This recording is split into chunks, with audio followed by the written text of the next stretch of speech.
Assalamualaikum warahmatullahi wabarakatuh. Alhamdulillah wassalatu wassalam ala Rasulillah wa ba'd. Pertama-tama kita turkan puji syukur kehadirat Allah Subhanahu wa taala karena alhamdulillah pada kesempatan yang berbahagia ini kita masih dapat melanjutkan perkuliahan kita terkait dengan tafsir ayat dan hadis ekonomi. Nah, langsung saja pada kesempatan ini materi kita adalah pembangunan ekonomi dalam perspektif Al-Quran. Jadi, bagaimana Al-Quran memandang, bagaimana Al-Quran berbicara terkait dengan pembangunan ekonomi. Nah, inilah yang akan kita bahas pada pertemuan kita kali ini dalam mata kuliah tafsir ayat ekonomi. Nah, sekarang saya akan share materinya ya, terkait dengan pembangunan Al-Quran, pembangunan ekonomi dalam perspektif Al-Quran. Nah, terkait dengan pembangunan ekonomi, ya tentu saja ada beberapa tujuan daripada pembangunan ekonomi itu. Yang pertama adalah untuk memperbaiki kualitas kehidupan manusia. Kemudian yang kedua adalah meningkatkan kesejahteraan masyarakat. Ya. Jadi saya kira semua negara ingin mencapai yang disebut dengan welfare state atau bagaimana mencapai kesejahteraan, ya kemakmuran ya. Kalau di dalam bahasa kita di dalam pembukaan itu adalah makmur. Ya, bagaimana masyarakat kita menjadi masyarakat yang makmur. Nah, itulah yang menjadi tujuan daripada pembangunan ekonomi. Nah, memang kalau kita melihat bahwa ada sedikit perbedaan antara pertumbuhan ekonomi dan pembangunan ekonomi. Ya. Nah, dua hal ini memang saling terkait, tetapi ada perbedaan sedikit terkait dengan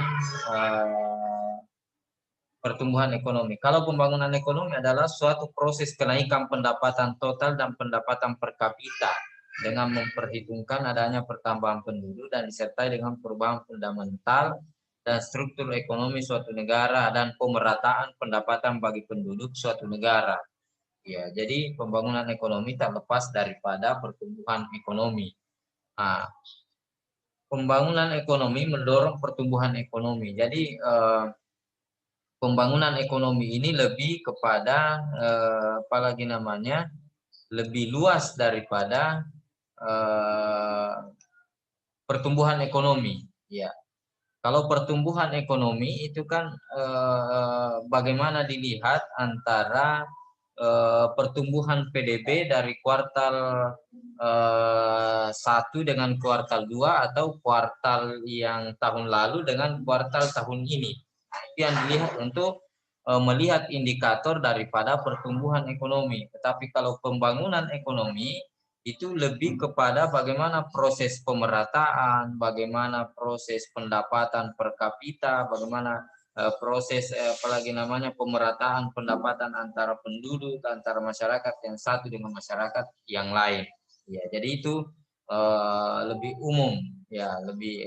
Nah, salah satu tuh di dalamnya dalam pembangunan ekonomi itu adalah pertumbuhan ekonomi. Kenapa?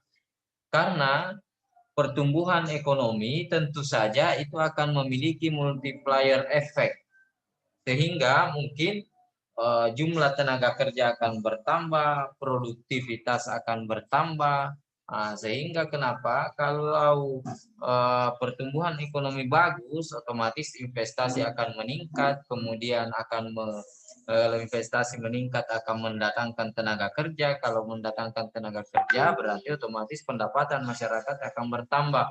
Kalau pendapatan masyarakat bertambah, otomatis produk-produk produk-produk itu akan produktivitas akan bagus, ya. Produk-produk akan terjual, ya, sehingga akan menimbulkan geliat ekonomi yang baik. Nah, itulah daripada pembangunan ekonomi. Nah, tentu saja itu akan memperbaiki kualitas kehidupan manusia, kehidupan masyarakat. Nah, kalau berkualitas, ya tentu masyarakat ini akan mempunyai kehidupan yang lebih baik. Mereka akan lebih sejahtera. Ya, itu terkait dengan pembangunan ekonomi. Nah, itu tolak ukurnya adalah ditunjukkan dengan peningkatan pertumbuhan ekonomi dan distribusi pendapatan yang merata. Nah, ini tadi. Jadi dilihat dari pertumbuhan ekonomi, jadi ketika terjadi pertumbuhan ekonomi, nah, tentu saja itu juga harus diikuti dengan pendapatan yang merata, sebab terkadang pertumbuhan ekonomi meningkat sekali, tetapi distribusi pendapatan tidak meningkat. Artinya hanya orang yang kaya saja yang menikmati pendapatan itu, tetapi orang yang miskin itu tidak mendapatkan apa-apa. Nah, ini tentu saja tidak diinginkan. Oleh karena itu pembangunan ekonomi menekankan kepada pertumbuhan ekonomi, dan kemudian yang kedua adalah bagaimana distribusi pendapatan itu akan merata, ya, sehingga semua masyarakat bisa memperoleh hasil daripada pembangunan ekonomi. Suatu proses atau pembangunan ekonomi seperti itu proses yang saling berkaitan dan saling mempengaruhi antara faktor-faktor yang menghasilkan pembangunan ekonomi baik secara nasional maupun secara regional. Kemudian, ini kalau kita melihat kondisi ya, BPS kuartal 3 menempatkan Indonesia resmi pada posisi resesi dengan perolehan pertumbuhan ekonomi minus 3,49%. Kalau sebelumnya pada kuartal 2 itu kita minus sekitar 5%. Iya, jadi ini ada sebenarnya agak tumbuh. Ya, sebenarnya agak tumbuh karena kemarin minus 5, sekarang minus 3. Jadi berarti sudah membaiklah sedikit dibandingkan dengan kuartal 2. Meskipun kuartal 1 kita masih positif, masih bisa dengan pertumbuhan positif, ya, pertumbuhan pun apalagi namanya ekonomi kita positif 2% ya lebih ya. Ya, nah sekarang ini kita sudah tentu masuk di resesi ya. Kalau kemarin kita belum masuk di resesi, tetapi pada kuartal 3 ini Indonesia sudah resmi masuk kepada resesi ekonomi, karena yang dimaksud dengan apalagi namanya resesi ekonomi ketika terjadi pertumbuhan negatif 2 kuartal secara berturut-turut, itu maka itu sudah dikatakan sebagai resesi. Ya, kalau satu kuartal saja yang mengalami pertumbuhan negatif itu disebut dengan konstruksi. Ya. Nah, dengan kondisi resesi tersebut akan ancaman kemiskinan menghantui Indonesia karena potensi PHK semakin besar. Kenapa? Kalau pertumbuhan ekonomi kita minus, berarti otomatis apalagi namanya itu akan terjadi PHK. Kenapa di PHK? Karena jumlah orang yang membeli produk-produk itu berkurang, sehingga produktivitas itu akan menurun. Kalau produktivitas akan menurun, otomatis pendapatan daripada perusahaan-perusahaan ini juga akan menurun. Kalau pendapatan perusahaan akan menurun, sedangkan mereka memiliki karyawan yang banyak, disitulah maka akan terjadi PHK.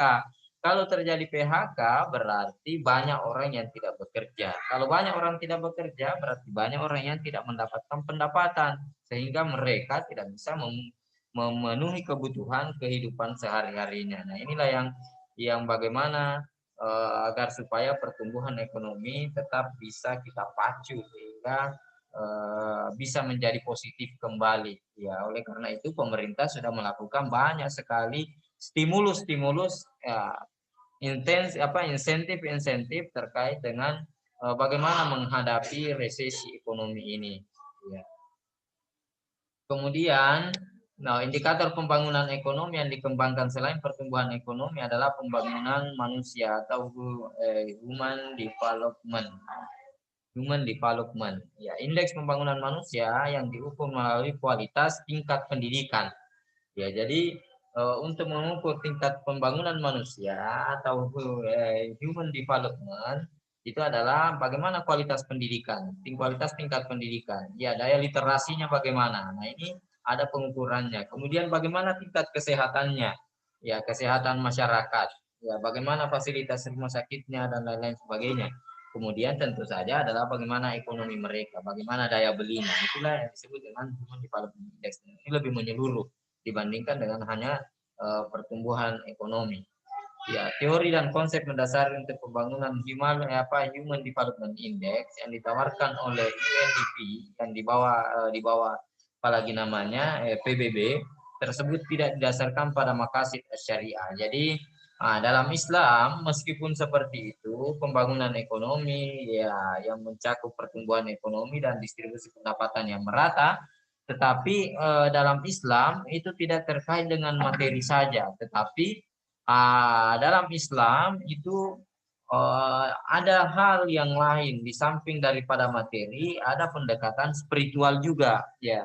Jadi bukan hanya materinya yang dipenuhi, tetapi dari segi faktor spiritualnya itu juga harus terpenuhi, ya. Dari segi fisik dan rohaninya itu semuanya harus dipenuhi dalam konsep ekonomi Islam atau dalam perspektif Al-Quran. Yang mana teori dan konsep berdasarkan perspektif Islam. Nah, kemudian apalagi namanya? Nah, ini Islamic Human Development Index, ya. Nah, ini adalah konsep yang ditawarkan sebenarnya ini sudah dimulai dari Imam Al-Ghazali, kemudian dipopulerkan oleh Imam Asy-Syatibi dalam kitabnya Al-Muwafaqat yang disebut dengan Maqasidus Syariah. Nah, Maqasidus Syariah itu kemudian ada yang disebut dengan daruriyatul khamsah, ya, karena manusia itu dalam kebutuhannya itu ada 3. Yang pertama ada namanya daruriyat, ada namanya hajiat, ada namanya taksiniat. Daruriyat itu yang harus dipenuhi, tidak boleh tidak. Kalau tidak ini bisa mengganggu kehidupan manusia. Kalau hajiat itu atau yang disebut tadi dengan daruriyat adalah kebutuhan primer. Kalau hajiat ini adalah kebutuhan sekunder. Kebutuhan sekunder yang terkait dengan hal-hal yang dibutuhkan oleh manusia, tetapi itu tidak membuat manusia menjadi apalagi namanya mati dan lain-lain sebagainya ketika tidak tidak melakukan itu. Ya, misalnya yang masuk dalam kategori sekunder, misalnya kendaraan dan lain-lain sebagainya. Kemudian ada tahsiniat, ya. Tetapi kadang, saya ada yang saya kurang sampaikan bahwa terkadang hajiat itu menempati posisi daruriyat. Al hajatu tanzilu manzilatan darurat. Jadi terkadang sesuatu yang menjadi kebutuhan itu akan membuat kita susah kalau tidak terpenuhi sehingga dia naik posisinya menjadi daruriyat atau primer. Nah, kemudian ada tahsiniat yang sifatnya aksesoris, ya emas dan lain-lain sebagainya. Nah, kalau yang 5 yang masuk dalam daruriyat itu disebutkan oleh Imam Asy-Syatibi bahwa ada 5. Yang pertama adalah hifzuddin, hifzun nafs, hifzul mal, hifzul akal, dan hifzun nasl. Ya, dan ini kesemuanya ya. Jadi hal yang harus dipenuhi itu adalah yang terkait dengan dimensi agama. Nah, indikator angka kriminalitas, angka partisipasi siswa sekolah agama mungkin itu masuk di sana. Atau bagaimana mungkin kita bisa melaksanakan ibadah-ibadah kita tanpa ada hambatan. Nah, itu bagaimana kebebasan kita di dalam menjalankan keyakinan kita. Nah, itu berarti masuk dalam kategori hifdzuddin. Nah, itu harus dipenuhi karena itu adalah merupakan kebutuhan yang primer ya sebagai umat yang beragama. Jadi bukan hanya sekedar apalagi namanya dari hal-hal materi, tetapi dari segi hal spiritual, rohani, itu juga harus dipenuhi. Kemudian yang kedua adalah dimensi harta, almal. Indikatornya adalah tentu pendapatan. Dan kemudian itu pendapatan inilah yang membedakan mungkin antara orang yang miskin dengan orang yang kaya. Ya, bagaimana pendapatannya? Nah, itu pendapatannya Ya tentu harus merata. Makanya tadi disebutkan bahwa pertumbuhan ekonomi bukan hanya sekedar pertumbuhan ekonomi yang kita tekankan, tapi bagaimana kita melihat distribusi pendapatan sehingga tidak terjadi Gini rasio atau yang kita sebut biasa dalam ekonomi Gini rasio yang terlalu tinggi. Ya, antara orang yang kaya dengan orang yang miskin. Ini harus ditekan bagaimana Gini rasio itu semakin kecil sampai di titik angka 0 itu. Ya, jadi meskipun tidak mungkin di titik 0, tetapi paling tidak jangan mendekati 1 lah. Ya paling tidak Gini rasio itu agak kecil antara orang yang kaya dengan orang yang miskin. Jadi ya gap antara orang yang kaya dan miskin jangan terlalu tinggi. Oleh karena itu dalam Islam ada namanya zakat, ada namanya infak, ada namanya sedekah. Itu bagaimana agar supaya gap antara orang yang kaya dengan orang yang miskin ini tidak terlalu jauh. Ya. Kemudian ada dimensi jiwa, nafs, atau indikatornya adalah angka harapan hidup. Ya, kalau sekarang ini sudah dikenal bagaimana angka harapan hidup kita, bagaimana itu sudah bisa diukur sejauh mana kita bisa, apalagi namanya harapan hidup ke depan. Artinya bagaimana kondisi kesehatan kita, bagaimana kondisi pendidikan kita, bagaimana kondisi keuangan kita menghadapi masa pensiun nanti. Itu tuh menjadi apalagi namanya pertimbangan semuanya supaya kita tidak menderita nanti ya. Kemudian bagaimana dimensi intelektual ya, bagaimana angka melek huruf dan rata-rata lama sekolah itu harus diperhatikan ya. Di dimensi akal, bagaimana kualitas pendidikan kita, bagaimana literasi kita, kualitas pendidikan, nah, itu yang paling penting. Ya, itu masuk tadi daripada indikator daripada Human Development Index. Ya, indeks pembangunan manusia itu salah satunya adalah kualitas pendidikan. Nah, itu memang harus penting. Ya, dalam Islam sangat penting yang namanya pendidikan. Sampai utlubul ilmah minal mahdi ilallah, dituntutlah ilmu mulai dari ayunan sampai kepada liang lahat. Jadi tidak boleh berhenti menuntut ilmu. Dimensi keturunan, indikator angka kelahiran dan angka kematian bayi ini juga ternyata di dalam Islam itu sudah sangat dilihat bahwa bagaimana agar supaya bayi itu menjadi sehat, lahir dengan sehat, jangan sampai bayi kita itu mati. Sampai sekarang juga sudah ditekankan oleh pemerintah bahwa mengurangi angka stunting yang ada di masyarakat itu. Oke. Selanjutnya rumusan masalah bagaimana pandangan Islam terhadap pembangunan ekonomi dalam perspektif Al-Quran. Bagaimana pandangan Islam terhadap pembangunan manusia dalam konteks hifdzuddin, hifdzul mal, dan perspektif Al-Quran. Nah ini, kalau kita berbicara dalam Al-Quran tentang pembangunan ekonomi, maka ini dalam surah Hud, ya Quran surah ayat 11 ayat 61 atau Quran surah Hud ayat 61. Wa ila samud akhahum salihah qala ya qaumi ibudullaha ma lakum min ilahin ghairuhu huwa ansha'akum minal ardi wasta'marakum fiha fastaghfiruhu summa tubu ilaihi inna rabbi qaribum mujib. Dan kepada Samud saudara mereka Saleh, ya qala ya qaumi ibudullaha ma lakum min ilahin ghairuhu. Saleh berkata, hai kaumku, sembahlah Allah, sekali-kali tidak ada bagimu Tuhan selain Dia. Dia telah menciptakan kamu dari bumi dan menjadikan kamu pemakmurannya. Iya. Wallazi ansya'akum minal ard. Dia telah menciptakan kamu dari tanah, wasta'marakum fiha, dan Dia memakmurkan kamu daripadanya. Wastaghfiruhu, maka memohon ampunlah kepadanya, kepada Allah. Tsumma tubu ilaihi, bertobatlah kepadanya. Inna rabbi qaribum mujib. Iya, sesungguhnya Tuhanmu atau Tuhanku amat dekat, rahmatnya lagi memperkenankan doa. Ya. Jadi di sini jelas sekali bahwa wa ansya'akum minal ardi, Dia menciptakan engkau dari tanah, wasta'marakum fiha, dan memakmurkan kamu daripadanya. Artinya apa? Bahwa kata-kata istamara ya memakmurkan di sini itu kan sangat erat kaitannya dengan pembangunan ekonomi. Karena tujuan daripada pembangunan ekonomi ya adalah bagaimana menciptakan kemakmuran, ya menciptakan apalagi namanya kesejahteraan. Dan itulah tentu saja bagaimana kita mengelola bumi ini. Ya, jadi itu adalah merupakan atau sumber daya yang ada di bumi ini. Karena itulah yang menjadi tentu saja sumber-sumber ekonomi. Ya. Jadi ternyata di dalam Al-Quran, meskipun dia hanya berbicara tentang kemakmuran, indikatornya, tetapi itu kan pembangunan ekonomi. Jadi tidak berbicara tentang teksnya secara langsung pembangunan, tetapi ista'marakum fiha, memakmurkan, membangun, ya, di dalamnya, di dalam dunia itu. Kemudian selanjutnya adalah al-istamara wa ansya'akum minal ardi wasta'marakum fiha. Iya.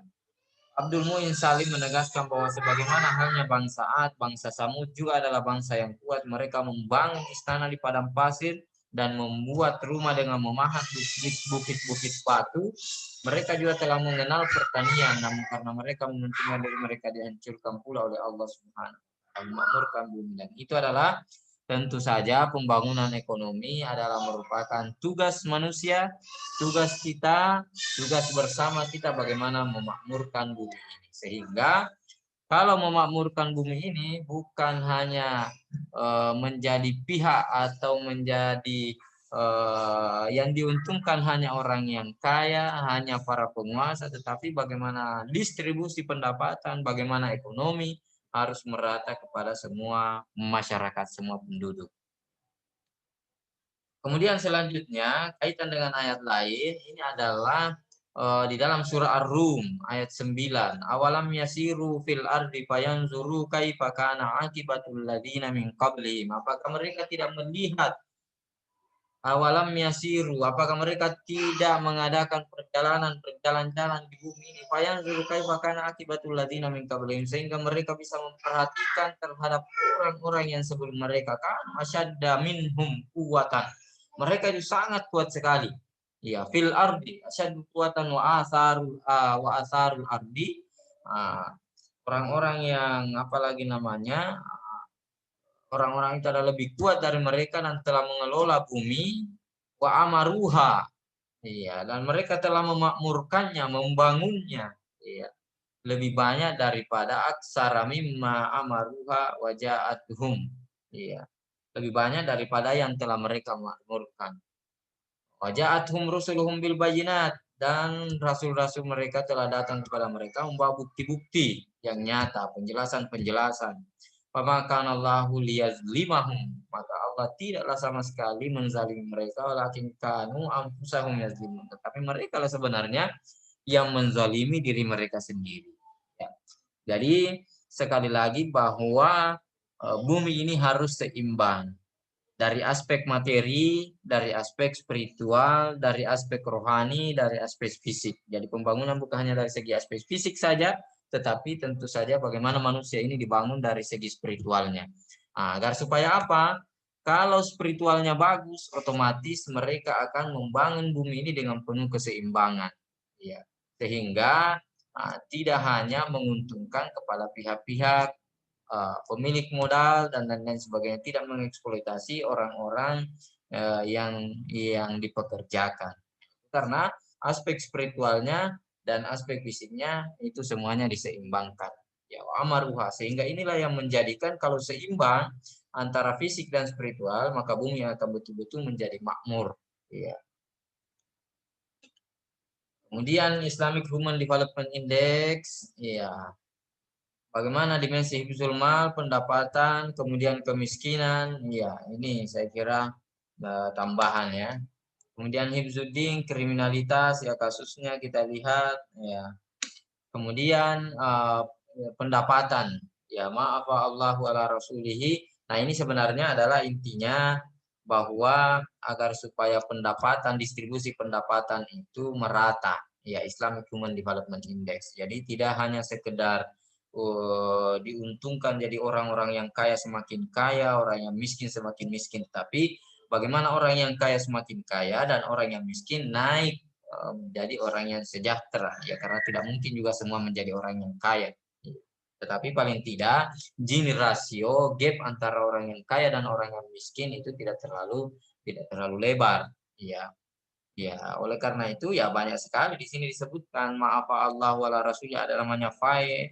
Nah, itu meskipun sudah tidak berlaku, kemudian ada infak, ada sedekah, ada apalagi namanya ada zakat, kemudian ada wakaf. Nah, itu semuanya adalah kaila yakuna dulatan bainal agniya minkum supaya tidak terjadi gap yang terlalu jauh antara orang yang miskin dan orang yang kaya. Ya, atau pendapatan ini distribusi pendapatan ini bisa merata. Ya, artinya orang yang kaya mendapatkan keuntungan dan orang yang miskin mendapatkan gaji yang sepadan dengan apa yang mereka kerjakan. Ya, inilah konsep di dalam Al-Quran bagaimana membangun, ya, bagaimana pembangunan ekonomi itu terkait dengan Human Development Index, ya, baik kualitas pendidikan ataupun dari segi distribusi pendapatan yang merata. Sumber pendapatan dari aktivitas-aktivitas yang dibenarkan dan dihalalkan. Tentu saja dalam Islam juga dalam hal produksi, dalam hal pendapatan-pendapatan itu tidak apalagi namanya tidak bisa lepas daripada hal-hal yang sudah digariskan di dalam Al-Qur'an bahwa pendapatan itu harus dari barang yang halal, harus dari jalan yang halal, tidak melalui jalan yang haram. Distribusi pendapatan dan kekayaan yang adil dengan memberikan nilai yang sangat penting bagi persaudaraan dan keadilan sosial ekonomi. Jadi penting sekali antara keadilan sosial bagi seluruh masyarakat. Kemudian terkait dengan kemiskinan, inna masadaqatul lil fuqara'i wal masakin wal amilina 'alaiha. Jadi bagaimana konsep Islam itu agar supaya apalagi namanya mereka dibantu. Iya, jadi orang-orang yang kaya ini punya kewajiban membantu orang-orang yang miskin. Nama sedekah, sesungguhnya sedekah, sesungguhnya zakat lil fuqara'i wal masakin. Bagaimana didistribusikan kepada orang-orang fukara, orang-orang miskin, itu supaya apalagi namanya mereka bisa terangkat, ya. Mereka bisa terangkat dari perekonomiannya yang tadinya tidak bisa memenuhi kebutuhannya, sekarang bisa memenuhi kebutuhannya. Bahkan bukan hanya sekedar itu, kalau perlu diberikan bagaimana bisa mereka menjalankan produktivitasnya. Ya, jadi bukan hanya sekedar kebutuhan sehari-hari, tapi kalau perlu diberikan bantuan modal agar supaya mereka bisa berusaha. Iya, sehingga dengan itu mereka bisa mandiri secara ekonomi, berdikari secara ekonomi.